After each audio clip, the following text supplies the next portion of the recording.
Bismillahirrahmanirrahim. Alhamdulillah.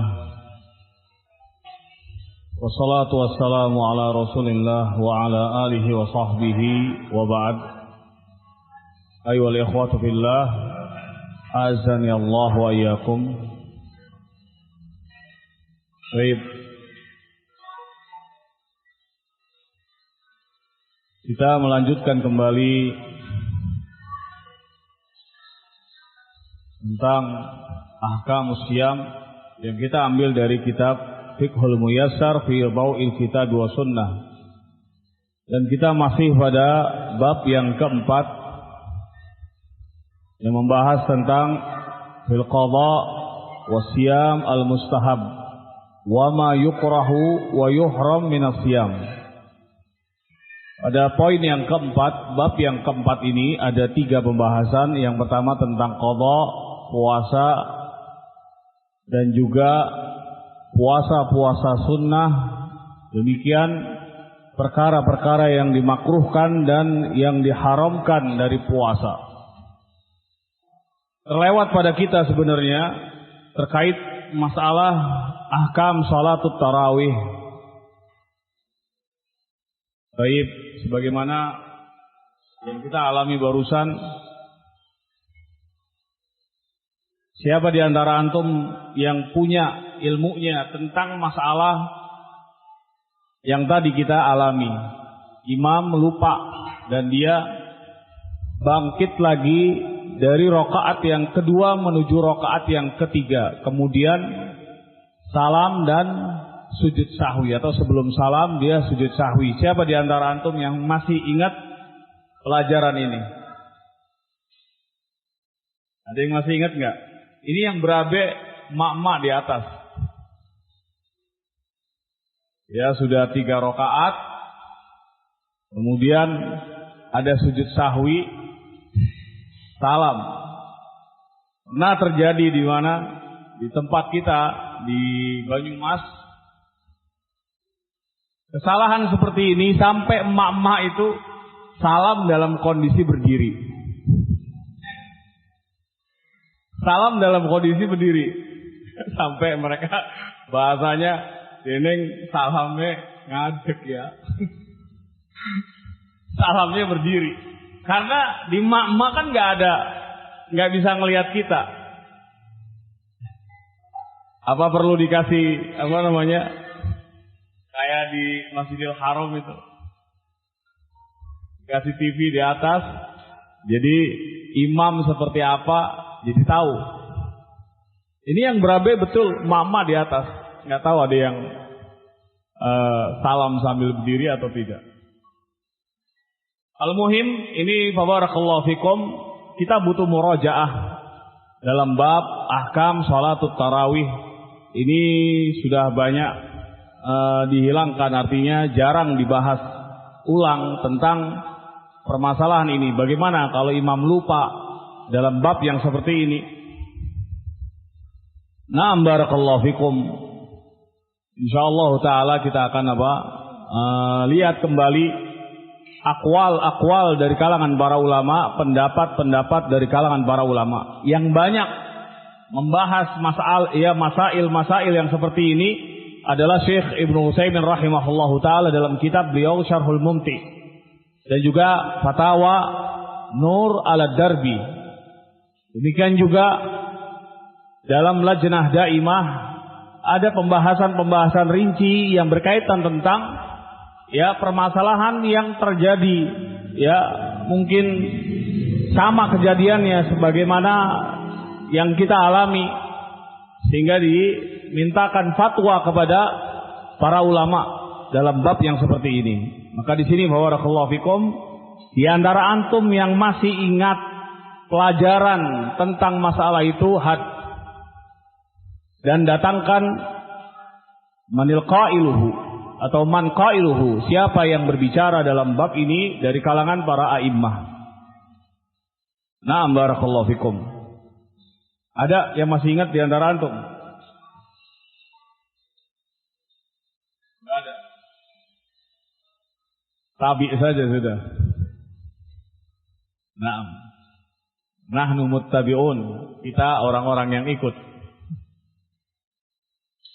Baik, insyaallah taala kita akan jawab pada pertemuan yang akan datang. Ini suatu ilmu yang harus kita ketahui juga. Barangkali kita mendapati di suatu tempat yang lain yang itu sama kasusnya seperti apa yang kita alami di sini, dan kita punya jawaban, dan ada ulama yang berbicara dalam permasalahan ini, bukan dari diri kita sendiri.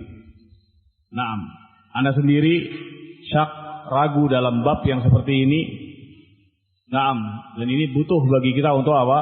Memurojaah ya pelajaran-pelajaran yang sudah lewat bagi kita, agar kita bisa membenahinya sesuai dengan ya bimbingan para salaf, bimbingan para ulama, sehingga kita selamat dari ya mukhalafat, penyelisihan terhadap apa yang ya ditetapkan oleh mereka para a'immah dalam bab-bab yang seperti ini. Baik, kita melanjutkan pelajaran kita, masuk kita pada as-siyam al-mustahab, puasa yang disunnahkan.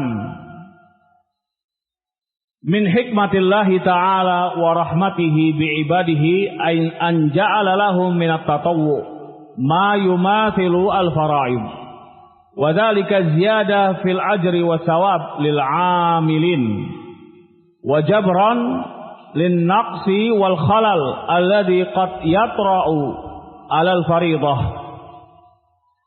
Di antara hikmah yang Allah Subhanahu wa taala berikan kepada hamba-hambanya, dan juga ini bentuk rahmat dari Allah Subhanahu wa taala, Allah menjadikan bagi hamba-hambanya at-tatawwu, amalan-amalan sunnah yang itu ya mirip dengan faraid, amalan-amalan yang wajib.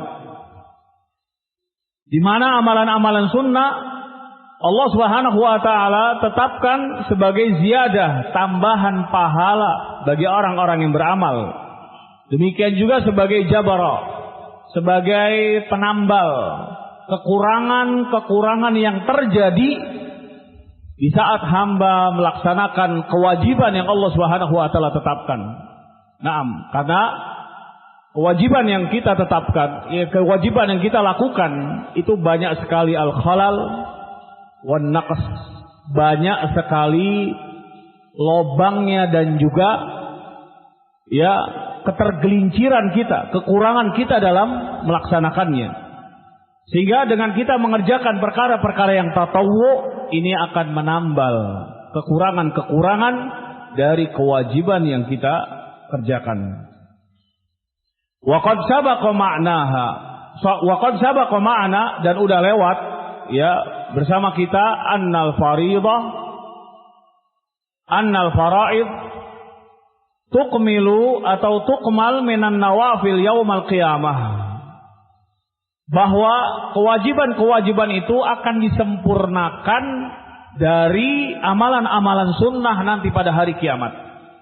Ketika dipaparkan ya apa yang Allah Subhanahu wa taala perintahkan dari amalan-amalan yang wajib dari seorang hamba, kemudian ada padanya kekurangan-kekurangan, maka Allah Subhanahu wa taala katakan hal min tatawwu, adakah amalan-amalan sunnah yang dia lakukan? Naam. Sehingga amalan sunnah ini menjadi apa? Menjadi jabara, menjadi penembel kekurangan-kekurangan dan ketergelinciran-ketergelinciran yang itu apa? Ada ketika kita melakukan kewajiban-kewajiban. Wal ayyam allati yustahabbu siyamuha.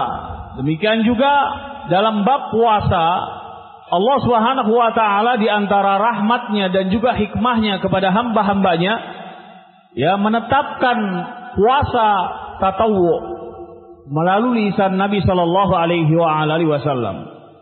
Di antara puasa sunnah yang kita dianjurkan untuk melaksanakannya, yang pertama siyam sittata ayyam min Syawal, puasa 6 hari di bulan Syawal. Li hadits Abi Ayyub Al-Ansari radhiyallahu ta'ala anhu qala sami'tu Rasulullah sallallahu alaihi wasallam yaqul man shama ramadhana thumma atba'ahu bi sittin min Syawal kana kasiyamid dahr. Abu Ayyub Al-Ansari radhiyallahu ta'ala anhu mendengar Nabi sallallahu alaihi wasallam bersabda, barang siapa yang puasa Ramadan kemudian dia mengikutkan 6 hari di bulan Syawal, maka dia seperti puasa 1 tahun. Naam. Ini keutamaannya, sehingga bisa menembel kekurangan yang kita kerjakan dalam puasa yang wajib. Yang kedua, siam yaumi Arafah li ghairil haj, itu puasa Arafah selain orang yang haji. Disunahkan untuk melaksanakan puasa Arafah. Di hadits Abi Qatadah radhiyallahu ta'ala anhu qala Rasulullah sallallahu alaihi wa ala alihi wasallam siyamu yaumi Arafah ahtasibu 'ala Allah ayyukaffira as-sana allati qablahu was-sana allati ba'dahu. Puasa Arafah, aku mengharap kepada Allah Subhanahu wa taala bahwa puasa Arafah itu bisa menghapuskan dosa-dosa yang telah lalu, 1 tahun yang telah lalu dan 1 tahun yang akan datang. Ini keutamaannya. Ammal haj fala yusannu lahu siyam Arafah yaum Arafah. Adapun orang yang haji maka tidak disunnahkan baginya puasa Arafah. Lianna Nabi alaihi salatu wasallam aftara fi dzalikal yaum. Karena Nabi alaihi salatu wasallam ketika beliau melaksanakan ibadah haji, beliau tidak melaksanakan puasa Arafah. Wan nasu yanzuruna ilaihi, dan manusia, jadi para sahabat ketika itu melihat langsung apa yang dikerjakan oleh Nabi sallallahu alaihi wasallam, li'annahu aqwa lil haj 'ala al ibadah wa du'a fi dzalikal yaum. Karena berbuka bagi orang haji di tanggal 9 Dzulhijjah puasa Arafah, mereka tidak berpuasa itu lebih menguatkan fisik mereka untuk bisa melaksanakan ibadah haji, yakni manasik haji, wa du'a fi dzalikal yaum, dan agar mereka kuat untuk berdoa kepada Allah Subhanahu wa taala di hari itu. Karena puasa Arafah di mana jamaah haji ketika itu mereka diperintahkan untuk berkumpul di padang Arafah. Naam. Sehingga mereka tidak dianjurkan berpuasa pada tanggal 9. Dan puasa Arafah itu dianjurkan li ghairil haji, selain orang-orang yang menunaikan ibadah haji. Kemudian yang berikutnya siyamu yaumi Asyura, puasa Asyura. Jadi puasa pada tanggal 10 Asyura. Wa qad su'ila Nabi alaihi salatu wasallam an yaumi Asyura. Nabi alaihi salatu wasallam ditanya tentang puasa Asyura. Faqala ahtasibu 'ala Allah ayyukaffira sana allati qablahu. Aku mengharap kepada Allah Subhanahu wa taala puasa Asyura itu menghapuskan dosa-dosa 1 tahun sebelumnya. Wa yustahabbu siyamu yaumi qablahu aw yaum ba'dahu. Dan dianjurkan puasa Asyura itu puasa di tanggal 9-nya atau di tanggal 10-nya. 10, 11 atau 9, 10. Di qaulihi sallallahu alaihi wasallam la in bakaitu ila qabilin la asumanna tasi'. Kalau seandainya aku masih hidup tahun depan, aku akan puasa di tanggal 9-nya. Wa li qaulihi sallallahu alaihi wa alihi wasallam sumu yauman qablahu aw yauman ba'dahu wa khalifu al yahud. Dan juga ini berdasarkan sabda Nabi alaihi salatu wasallam, puasalah kalian sebelum hari sebelumnya atau hari setelahnya. Ini tanggal 9, 10 atau tanggal 10, 11. Naam. Dan selisihilah orang-orang Yahudi. Ini puasa Asyura. Kemudian saum al-Itsnaini wal Khamis. Puasa Senin Kamis. min kulli usbu', di setiap pekannya. Li hadits Aisyah radhiyallahu ta'ala anha, kana an-nabiy sallallahu alaihi wasallam yataharra siyamal isnaini wal khamis. Nabi alaihi salatu wasallam selalu menjaga puasa Senin Kamis. Karena di sini maknanya istimrar, bisa jadi. Yani Nabi alaihi salatu wasallam terus-menerus menjaga hari Senin dan hari Kamis beliau berpuasa. Liqaulihi sallallahu alaihi wa alihi wasallam, tu'radul a'mal yaumal isnaini wal khamis. Amalan-amalan itu diangkat, dinaikkan pada hari Senin dan hari Kamis. Fa uhibbu an yu'rad amali wa ana shaim. Dan aku ingin ketika amalan-amalanku diangkat, aku dalam kondisi berpuasa. Ini ya amalan sunnah yang selalu dikerjakan oleh Nabi Shallallahu Alaihi Wasallam. Kemudian puasa sunnah yang berikutnya, siyamu salasati ayyam min kulli syahrin. Yani puasa 3 hari di setiap bulannya, yang dikenal dengan ayyamul bid. Puasa 3 hari di setiap bulan. Syekh Ibnu Utsaimin rahimahullahu taala dalam syarah Riyadhus Shalihin menyebutkan bisa dikerjakan di 10 pertama 1, di 10 kedua 1, di 10 ketiga 1. Bisa juga di 10 pertama antum kerjakan 3-3-nya, di 10 kedua antum kerjakan ya semuanya, atau di 10 ketiga. Artinya setiap bulan kan imma 30 hari wa imma 29.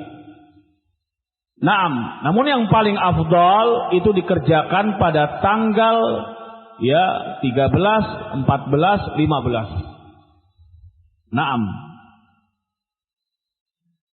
Ini barakallahu fikum. Kaifiyahnya antum bisa lihat apa yang dikatakan oleh Syekh Ibnu Utsaimin rahimahullahu taala dalam kitab Riyadhus Shalihin ketika menjelaskan tentang ya bab puasa ayyamul bid. Liqaulihi sallallahu alaihi wa alihi wasallam li Abdullah ibni Amr, sum minasyahri salasata ayyam. Puasalah ya setiap bulan 3 hari. Fa innal hasana bi asyri amsalihha, karena satu kebaikan itu akan dilipat gandakan menjadi 10 kebaikan. Wa dzalika mithlu siyamid dahar. Yang demikian itu seperti orang puasa selama 1 tahun. 3 ya hari itu dilipat gandakan menjadi 10, berarti dia ya sama saja mendapatkan pahala puasa 1 bulan penuh. Besok bulan ya depannya sama seperti itu sampai ya 12 bulan. yakni di akhir bulan Sya'ban, maka dia apa? Seperti puasa 1 tahun. Wa an Abi Hurairah radhiyallahu ta'ala anhu qala awsani khalili bi thalathin siyamu salasati ayyam min kulli syahrin wa raq'atai ad-duha wa an yutira qabla an anam. Abu Hurairah radhiyallahu ta'ala anhu pernah mendapatkan wasiat dari Nabi alaihi salatu wassalam. Beliau mengatakan, telah berwasiat kepadaku khalili, kekasihku, orang yang paling dicintai. Yaitu beliau berwasiat dengan 3 perkara. Yang pertama, puasa ya 3 hari di setiap bulannya. Yang kedua, salat 2 rakaat duha. Dan yang ketiga, berwasiat kepadaku agar aku ya sebelum tidur mengerjakan salat witir. Ini bagi orang-orang yang susah untuk bangun di malam hari, dia bisa mengerjakan witir di awal malam. Wa yustahabbu an takuna al-ayyam al-bid wa hiya ats-tsalitsa asyara wal rabi' asyara wal khamis asyara. Ya, dianjurkan atau disunnahkan ayyamul bid, puasa ayyamul bid, yaitu tanggal 13, 14 dan 15. Di hadis Abi Dzar radhiyallahu ta'ala anhu, qala Rasulullah sallallahu alaihi wasallam, man kana minkum sha'iman min asy-syahr falyasum as-salasa al-bayd. Barang siapa di antara kalian yang puasa ya setiap bulan, maka hendaknya dia puasa 3 hari di Ayyamul Bid. Ini barakallahu fikum ayyuhal ikhwatu fillah azanillahu wa iyyakum. Ini puasa dari puasa sunnah yang dianjurkan kita untuk melaksanakannya, dan ini bentuk rahmat dan juga hikmah yang Allah Subhanahu wa taala berikan kepada hamba-hambanya agar ini menjadi apa? Ziyadah fil ajri was thawab, dan juga sebagai jabran lin naqsi wal khalal ya alal fariidhah. Wallahu taala alam bisawab. Insyaallah taala pada pertemuan yang akan datang kita akan bahas sedikit, mudah-mudahan ya kita bisa menemukan jawabannya dari aqwal, dari kalamnya para ulama tentang masail atau masalah yang kita alami barusan, terkait masalah salatut tarawih. Wallahu taala alam bisawab. Wa sallallahu ala nabiyyina Muhammad wa ala alihi wa sahbihi wa sallam. Subhanakallahumma wa bihamdika asyhadu an la ilaha illa anta astaghfiruka wa atubu ilaik. Assalamualaikum warahmatullahi wabarakatuh.